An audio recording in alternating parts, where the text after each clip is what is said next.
এবং বাইবেলিক্যাল যে প্রফেসি আছে তথা বাইবেল এবং তাওরাতের যে বিকৃত অবস্থা, এই বিকৃত অবস্থার উপরও তাদের যে ভবিষ্যৎবাণীগুলো আছে, যেগুলো বাইবেলের প্রফেসি বলে, সেগুলোর সাথেও কিছু কিছু মিল আছে। যেমন এতটুকু কমন মিল সবার মধ্যেই আছে যে সবাই একজন মাসিহের অপেক্ষা করতেছে। সবার ধর্মগ্রন্থে একজন উদ্ধারকারী মাসিহ আছে। ইহুদিরাও একজন মাসিহের অপেক্ষমান, খ্রিস্টানেরাও একজন মাসিহের অপেক্ষমান, মুসলমানেরাও একজন মাসিহের অপেক্ষমান। মাসিহ শব্দের অর্থ হচ্ছে বিপদ থেকে উদ্ধারকারী। মাসিহাদ দাজ্জালও মাসিহ, ঈসা মাসিহ মাসিহ। কিন্তু মাসিহাদ দাজ্জাল হচ্ছে ধোঁকাবাজ, মিথ্যুক মাসিহ, প্রকৃত মাসিহ নয়। আর ঈসা মাসিহ হচ্ছে রিয়াল, সত্য, প্রকৃত মাসিহ। তো ইহুদিরা এখানেই গরমিল করে ফেলবে। তারা তাদের স্বভাবের শাস্তির কারণে, তাদের অতীতের পাপের কারণে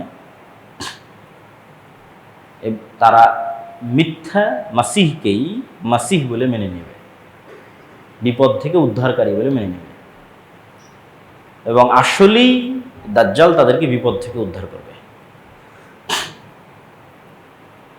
আর খ্রিস্টানদের অধিকাংশ মুসলমান হয়ে যেতে পারে, এটার সম্ভাবনায় বেশি।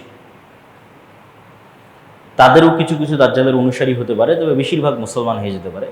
তো মুসলমান এবং খ্রিস্টানদের মধ্যে থেকে হওয়া নতুন মুসলমানেরা সত্য মাসিহের অনুসারী হবে, যিনি হবেন ঈসা মাসিহ। তবে ঈসা মাসিহ যখন আসবেন তখনও মুসলমানেরা বিপদে, তিনিও এসে মুসলমানদের বিপদ থেকে উদ্ধার করবেন। তাহলে ইহুদিদেরকে বিপদ থেকে উদ্ধার করবে দাজ্জাল, আর মুসলমানদেরকে বিপদ থেকে উদ্ধার করবে ঈসা আলাইহিস সালাতু ওয়াস সালাম। তাহলে সিনারি কেমন হবে? সিনারি হবে এরকম যে দাজ্জাল আসার পূর্বে ইহুদিরা থাকবে বিপদে। অনেকেই মনে করে যে না, এখন মুসলমানেরা যে বিপদ আছে এই বিপদই চলমান থাকবে এবং এইভাবেই সারা পৃথিবীর কন্ট্রোল আগেই দাজ্জাল নিয়ে নেবে, তারপরে দাজ্জাল বের হবে। কোরআন এবং হাদিসের ধারাবাহিকতা এটা বোঝা যায় না। হাদিসের ধারাবাহিকতায় বোঝা যায় যে দাজ্জাল আসার আগেই মুসলমানেরা সারা পৃথিবী বিজয় করে নেবে, মানে বেশিরভাগ। ওটা ওই হাদিসেই, এই যে হাদিসে খ্রিস্টানদের সাথে যুদ্ধ হচ্ছে, ভয়ঙ্কর ভয়াবহ যুদ্ধ, এই ভয়ঙ্কর ভয়াবহ যুদ্ধে তো মুসলমানেরা বিজয়ী হবে, তখনও তো দাজ্জাল আসেনি। এবং এটা এত ভয়াবহ যুদ্ধ যে খ্রিস্টানরা একত্রিত হয়েছে প্রায় 10 লক্ষ। তাহলে এই 10 লক্ষ খ্রিস্টান যখন পরাজিত হবে, তখন সারা পৃথিবীতে খ্রিস্টানদের আর পাওয়ারফুল কোনো পাওয়ারই নাই, এখানেই তো শেষ হয়ে গেছে। সবচেয়ে বড় যুদ্ধ তো এখানেই হয়ে গেছে। তাহলে মুসলমানদের সামনে তার কোনো বাধাই নাই।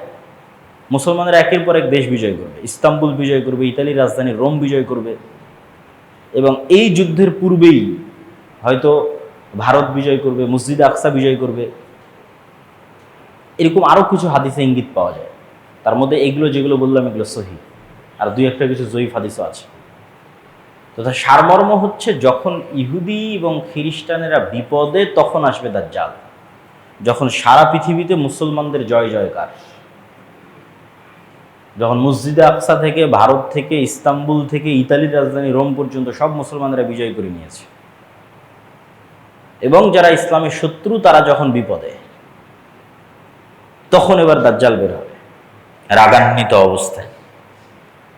এবং দাজ্জাল যেহেতু এক্সট্রা অর্ডিনারি, অলৌকিক ক্ষমতা নিয়ে আসবে, ফলত মুসলমানদের আর কিচ্ছু করার থাকবে না। এত বিশাল বিজয় অর্জনের পরও মুসলমানেরা বেবাস, লাচার, অসহায় অবস্থার মধ্যে পড়ে যাবে। কেন? দাজ্জাল যেই সমস্ত এক্সট্রা অর্ডিনারি অলৌকিক ক্ষমতা নিয়ে এসেছে, সেগুলো মোকাবেলা করার মতো কোনো ক্ষমতা মুসলমানদের কাছে থাকবে না। এবং এই সময়ই যারা দাজ্জালের উপর ঈমান আনয়ন করবে না, তাদের উপর পৃথিবী এমন সংকীর্ণ এবং সংকুচিত করে দেওয়া হবে যে রাসূল সাল্লাল্লাহু আলাইহি ওয়াসাল্লাম বলছেন, শাম, সিরিয়ার মুসলমানদের খাবারের জন্য শুধু এরকম কাঠ বাকি থাকবে, এরকম কাঠ। কেননা ফসল যেহেতু উৎপাদন হচ্ছে না, বৃষ্টি যেহেতু বর্ষণ হচ্ছে না, সেহেতু গাছের পাতা খাওয়ারও তো সুযোগ নেই। গাছই তো হয়নি, তো পাতা কই থেকে হবে? তাহলে বাড়িতে আগে থেকে রাখা যে ফার্নিচারগুলো আছে, কাঠ, এগুলোর মধ্যে থেকে চিবিয়ে রস বের করার চেষ্টা করবে। এই কাঠ ফেড়ে এর মধ্যে থেকে চিবিয়ে রস বের করার চেষ্টা করবে এবং ওইটা খেয়ে বাঁচার চেষ্টা করবে। আর যারা দাজ্জালের উপর ঈমান আনয়ন করবে, মৌমাছি যেভাবে মৌমাছির চাকের সাথে লেগে থাকে, পৃথিবীর সকল ধন সম্পদ তাদের পিছে সেভাবে ছুটবে। তাহলে যাদের ন্যূনতম 1 টাকাও অবৈধ টাকার প্রতি লোভ আছে, ও দাজ্জালের ফিতনা থেকে বাঁচতে পারবে না। 1 টাকাও যার অবৈধ টাকার প্রতি লোভ আছে, যে না আমার একটু দরকার, নিয়ে নিই, সে দাজ্জালের ফিতনা থেকে বাঁচতে পারবে না। কে বাঁচতে পারবে? যে মৃত্যুকে গ্রহণ করতে প্রস্তুত কিন্তু ঈমান বিসর্জন দিতে প্রস্তুত নয়। কেন সারা পৃথিবী সকল ধন সম্পদ তখন দাজ্জালের উপরে যারা ঈমান আনয়ন করবে, আর যারা করবে না তাদের কাছে কিচ্ছু নেই, খাওয়ারও নাই। ঈমানের সবচেয়ে বড় পরীক্ষা। এবং রাসূল সাল্লাল্লাহু আলাইহি ওয়াসাল্লাম বললেন যে 40 দিনের প্রথম দিন হবে 1 বছর, দ্বিতীয় দিন হবে 1 মাস, তৃতীয় দিন হবে 1 সপ্তাহ, এবং তার গতি হবে আকাশে ঝড়ের সময় মেঘমালা যে গতিতে চলে সেই গতি। তো এবার যেহেতু মুসলমানেরা বিপদে পড়ে গেছে দাজ্জালের কারণে, দাজ্জালের এক্সট্রা অর্ডিনারি অলৌকিক ক্ষমতার কারণে, এবার দাজ্জালের চেয়েও সত্যিকার যিনি মাসিহ আসবেন, উনি আরও আপার লেভেলের এক্সট্রা অর্ডিনারি অলৌকিক ক্ষমতার মালিক হবেন, যিনি মুসলমানদেরকে উদ্ধার করার জন্য আসবেন। তিনি হচ্ছে ঈসা আলাইহিস সালাম। ইনি হলেন সত্যিকার মাসিহ, ঈসা মাসিহ, প্রকৃত মাসিহ। এনার অলৌকিক ক্ষমতা কেমন হবে? এনার নিঃশ্বাস যতদূর পর্যন্ত যাবে, ওই এরিয়ার মধ্যে যদি কোনো কাফের থাকে, সে নিঃশ্বাসে মারা যাবে, অস্ত্র প্রয়োগে নয়, নিঃশ্বাসে মারা যাবে। এবং দাজ্জাল যদি তাকে দেখে তাহলে দৃষ্টিতে মৃত্যুবরণ করবে, অস্ত্র প্রয়োগের পূর্বেই। কিন্তু তারপরেও ঈসা আলাইহিস সালাম তাকে অস্ত্র দিয়েই হত্যা করবেন। তাহলে এই হলো সারমর্ম সিনারি, যে মুসলমানেরা বিজয় করবে, ইহুদি খ্রিস্টানেরা বিপদে থাকবে, দাজ্জাল আসবে তাদেরকে উদ্ধার করবে, উদ্ধার করে এবার দাজ্জালের হাতে সারা পৃথিবীর কন্ট্রোল। এবার মুসলমানেরা বিপদে, এবার ঈসা আলাইহিস সালাম আসবে, তিনি মুসলমানদের উদ্ধার করবেন, দাজ্জালকে হত্যা করবেন। এবং দাজ্জালের সাথে থাকা ইহুদিরা যখন বিভিন্ন গাছ এবং পাথরের আড়ালে আশ্রয় নিবে, তখন গাছ এবং পাথরও কথা বলবে যে এখানে ইহুদি লুকিয়ে আছে, আসো একে হত্যা করো। এভাবেই রাসূল সাল্লাল্লাহু আলাইহি ওয়াসাল্লাম হাদিসে বলেছেন। এবং এটা দাজ্জালের পরাজয়ের পরে তাদেরকে হত্যা করা হবে।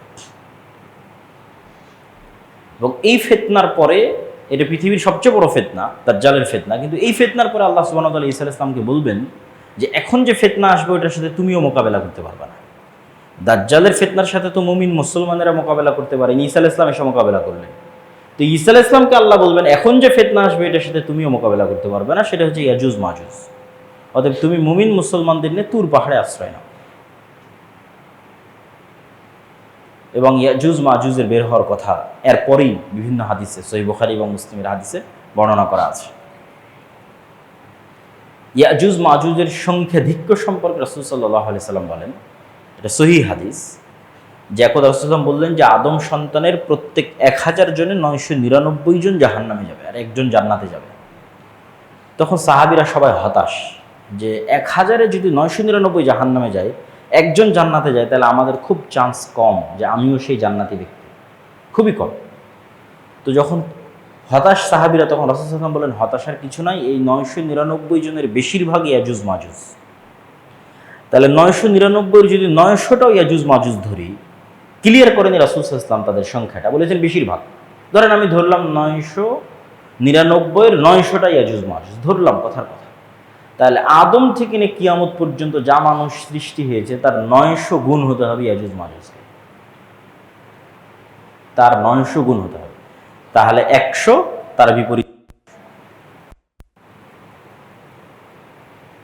তাহলে এখনকার 600 কোটির 900 গুণ নয়, আদম থেকে নিয়ে কিয়ামত পর্যন্ত যা মানুষ হবে তার 900 গুণ।